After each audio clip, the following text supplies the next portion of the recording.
The Nassau-class were a group of 4 German dreadnought battleships built for the Imperial Navy. They were the German response to the introduction of the all-big gun, British HMS Dreadnought. The class was composed of Nassau, Rhineland, Posen, and Westfalen. All 4 ships were laid down in mid-1907 and completed between May and September 1910. Compared to the British contemporaries, the Nassau-class ships were lighter and had a wider beam. They were 2 knots slower, because the German ships retained vertical triple-expansion engines as opposed to the high-power turbine engines adopted by the British. The ships also carried smaller main guns, 11-inch guns rather than the 12-inch guns mounted on the British ships. After the commissioning into the German fleet, all 4 ships served as a unit, the 2 Division of I Battle Squadron. 2 of the ships, Nassau and Posen, took part in the inconclusive Battle of the Gulf of Riga in 1915, during which they engaged the Russian pre-dreadnought Slava. The Nassau-class ships took part in the Battle of Jutland on the 31st of May and the 1st of June 1916 as the 2 battle squadron. They suffered only a handful of secondary battery hits and limited casualties.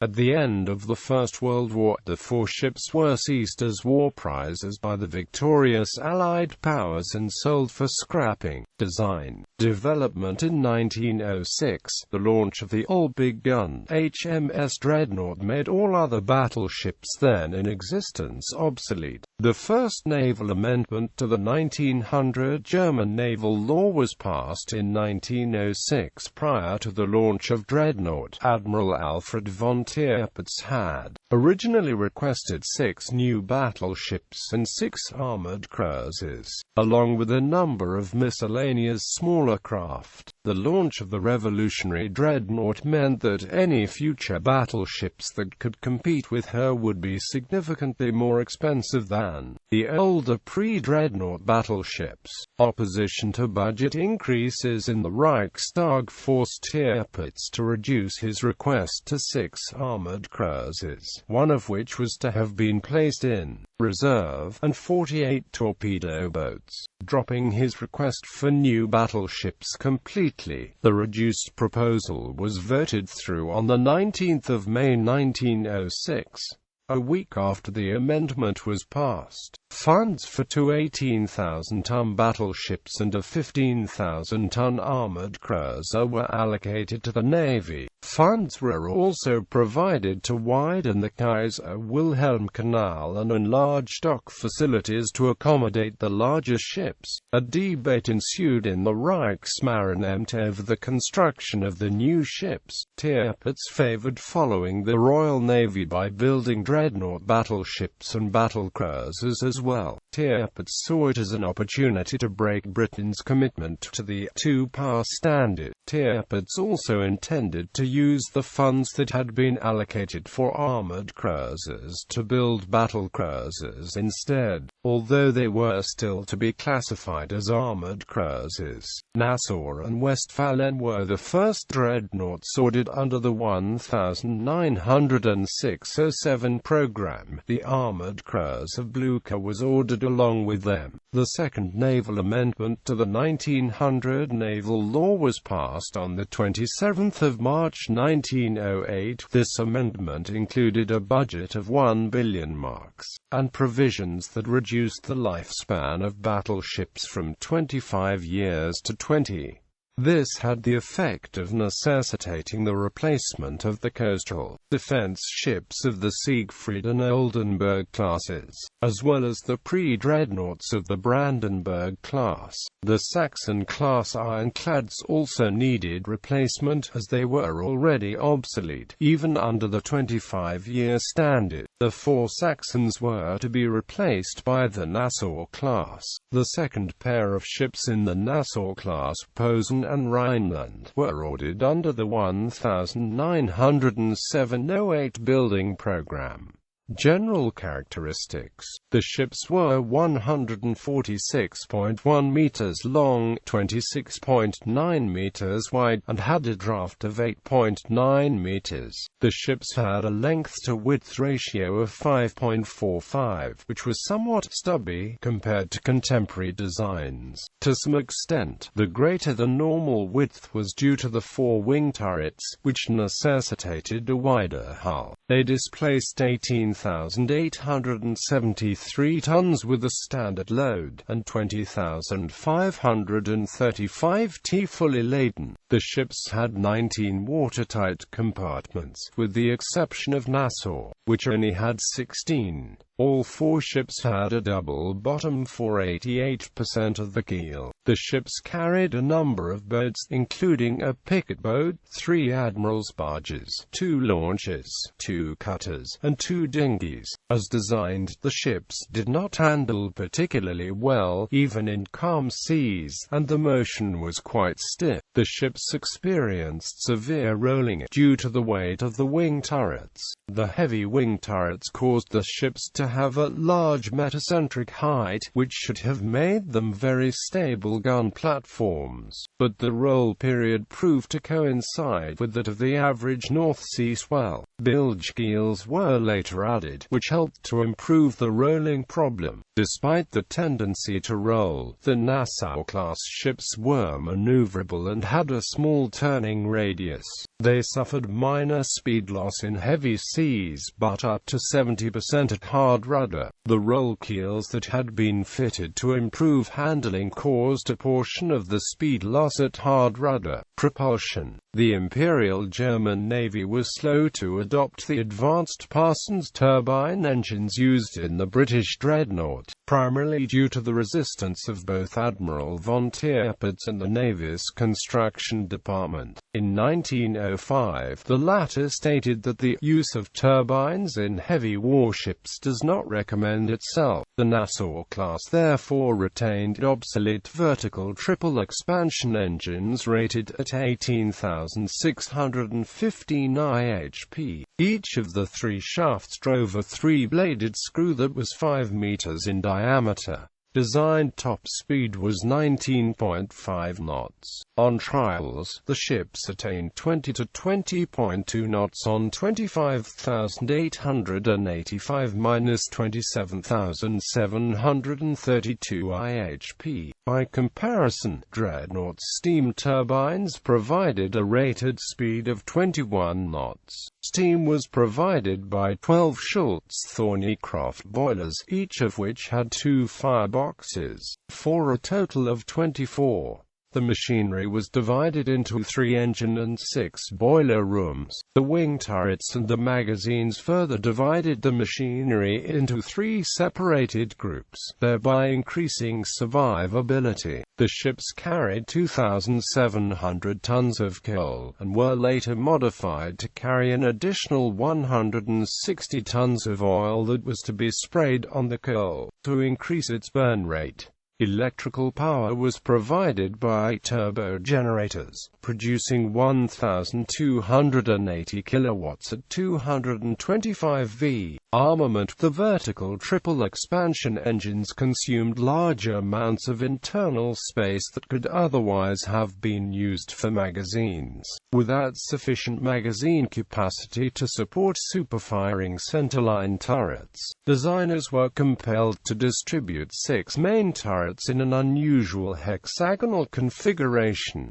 2 twin turrets were mounted fore and aft, and 2 were mounted on each flank of the ship, firing directly forward and aft. The ships could bring 6 guns to bear, and 8 on the broadside. This was the same theoretical capability as Dreadnought, but the Nassau-class ships required 2 additional guns to achieve it. It was considered that this arrangement provided a useful reserve of heavy guns that were shielded from enemy fire. Each ship carried 12 28 cm SKL 45 guns. The wing turrets were DRHLC 1906 mounts, as were the centerline turrets on the first two ships of the class, Nassau and Westfalen. Posen and Rheinland carried the centerline guns in DRH-LC 1907 turrets, which had a longer trunk than the LC 1906 design. The DRH-LC 1906 turrets and 11-inch SK-L45 guns were designed specifically for the new German dreadnoughts in 1907.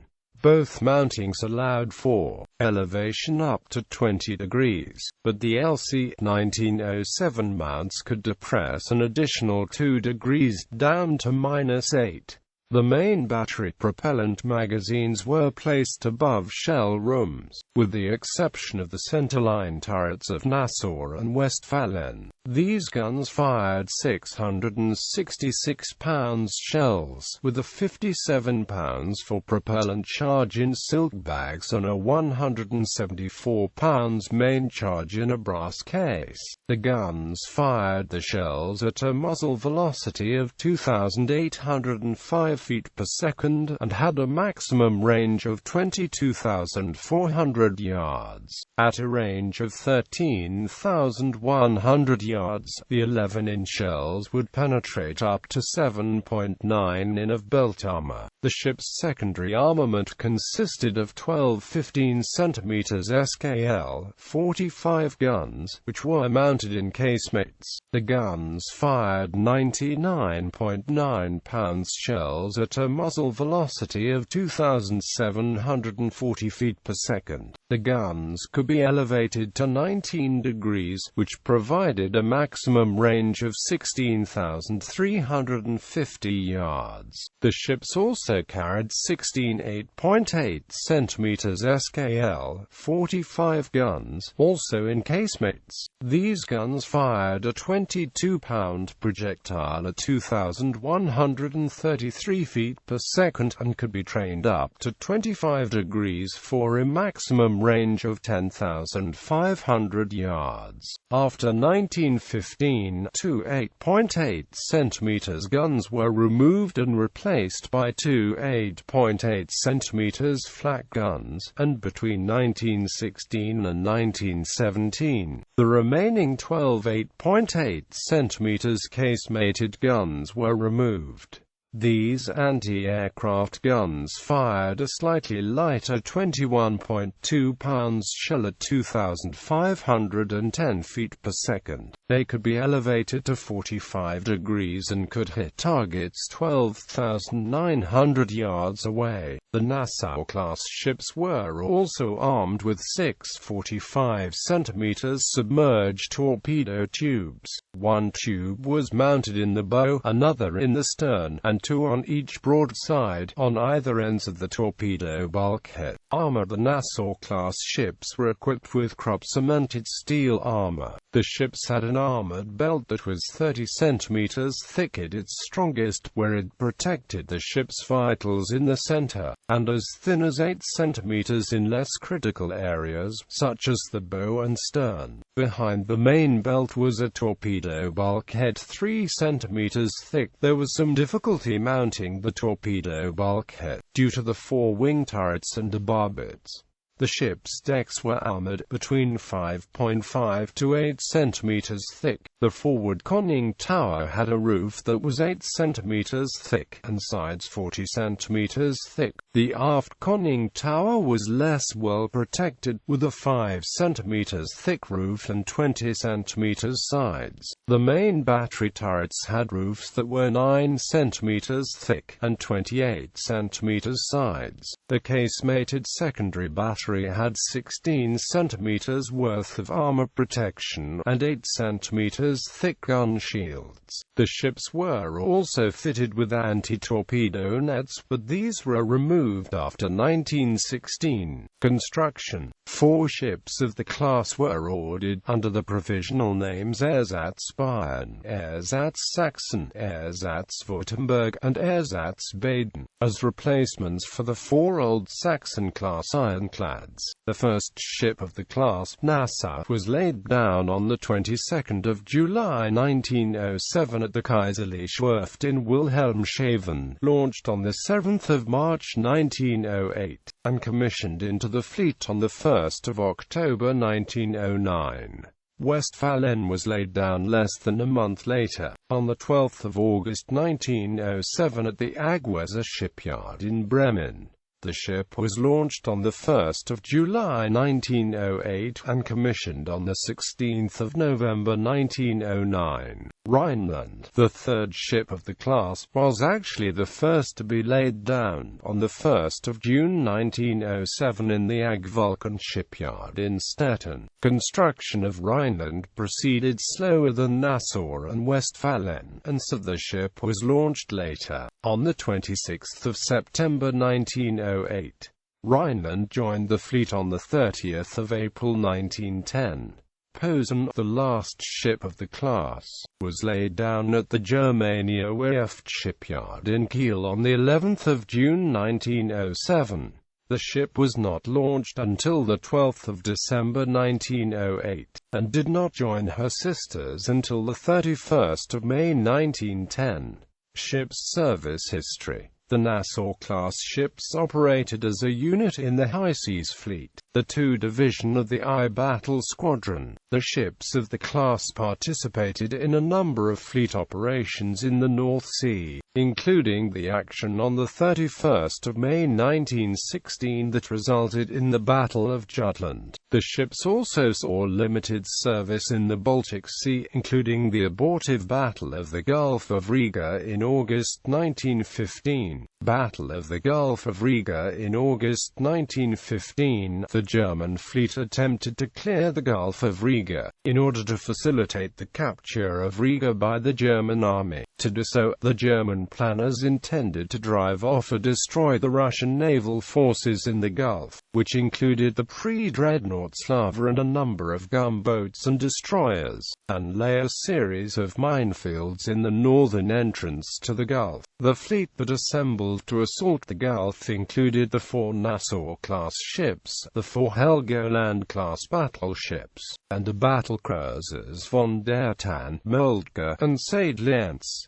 The battleships were to provide cover for the forces engaging the Russian flotilla. The first attempt on the 8th of August was unsuccessful, as it had taken too long to clear the Russian minefields to allow the minelayer Deutschland to lay a minefield of her own. On the 16th of August, a second attempt was made to enter the Gulf. Nassau and Posen, 4 light cruisers, and 31 torpedo boats breached the defenses to the Gulf. On the first day of the assault, the German minesweeper T-46 was sunk, as was the destroyer V-99.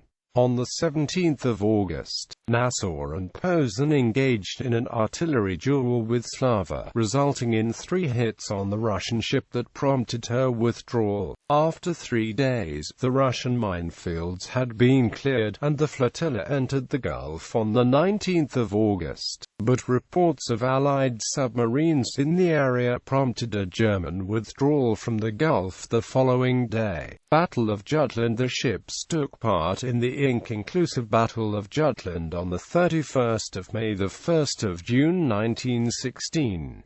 For the majority of the battle, the I Battle Squadron formed the center of the line of battle, behind Rear Admiral Benke's 3 Battle Squadron, and followed by Rear Admiral Move's elderly pre-dreadnoughts of the 2 Battle Squadron. Posen served as the division flagship, under the command of Rear Admiral W. Engelhardt. At around midnight on the 1st of June, Nassau came in contact with the British destroyer Spitfire, and in the confusion, attempted to ram her. Spitfire tried to evade, but could not maneuver away fast enough, and the 2 ships collided. Nassau fired her forward 11-inch guns at the destroyer, but they could not depress low enough for Nassau to be able to score a hit. Nonetheless, the blast from the guns destroyed Spitfire's bridge. At that point, Spitfire was able to disengage from Nassau, and took with her a 20-foot portion of Nassau's side plating. The collision disabled one of her 5.9-INCH guns, and left an 11.5-FOOT gash above the waterline. This slowed the ship to 15 knots until it could be repaired. At approximately the same time, Posen accidentally rammed the light cruiser Elbing and hauled her below the waterline. Elbing was damaged so severely that her engine room was completely flooded and she was unable to move. The captain of the ship ordered Elbing be scuttled to prevent her capture by the British.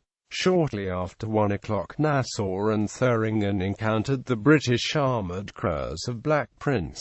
Thüringen opened fire first, and pummeled Black Prince with a total of 27 heavy-caliber shells and 24 shells from her secondary battery. Nassau and Ostfriesland joined in, followed by Friedrich Air Gross, presented a terrible and awe-inspiring spectacle as she drifted down the line blazing furiously until, after several minor detonations, she disappeared below the surface with the whole of her crew in one tremendous explosion. The wreck of the ship was directly in the path of Nassau. To avoid it, the ship had to steer sharply towards the 3 battle squadron. It was necessary for the ship to steam at full speed stern in order to avoid a collision with Kaiserin. Nassau then fell back into a position between the pre-dreadnoughts Hessen and Hanover. Following the return to German waters, Nassau, Posen, and Westfalen, along with the Helgoland-class battleships Helgoland and Thüringen, took up defensive positions in the Jade roadstead for the night. The Nassau-class ships suffered only a handful of secondary battery hits from the opposing Grand Fleet. Nassau was hit twice, Westfalen and Rhineland each once, and Posen escaped completely unscathed.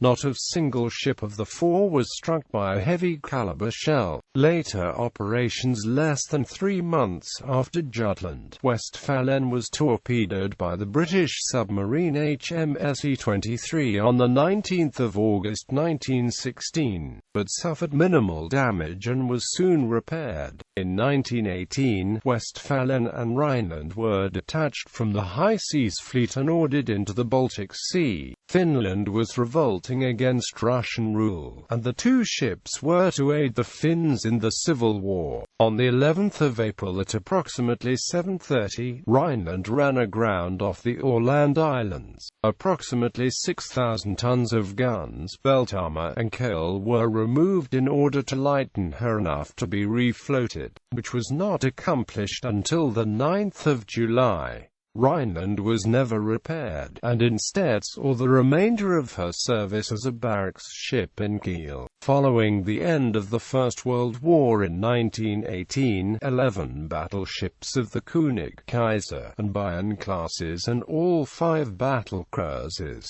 along with a number of light cruisers and destroyers, were interned in Scapa Flow, while the fate was determined in the negotiations over the Treaty of Versailles. The Nassau and Helgoland-class battleships were left in Germany. Following the scuttling of the German fleet in June 1919, all 4 ships were allotted to the victorious Allied powers as replacements for the scuttled ships. Nassau was ceded to Japan, Britain received Westfalen and Posen, and Rhineland was sold directly to the breakers at Dordrecht. Between 1920 and 1924, Westfalen was scrapped at Birkenhead and the remaining ships were scrapped at Dordrecht.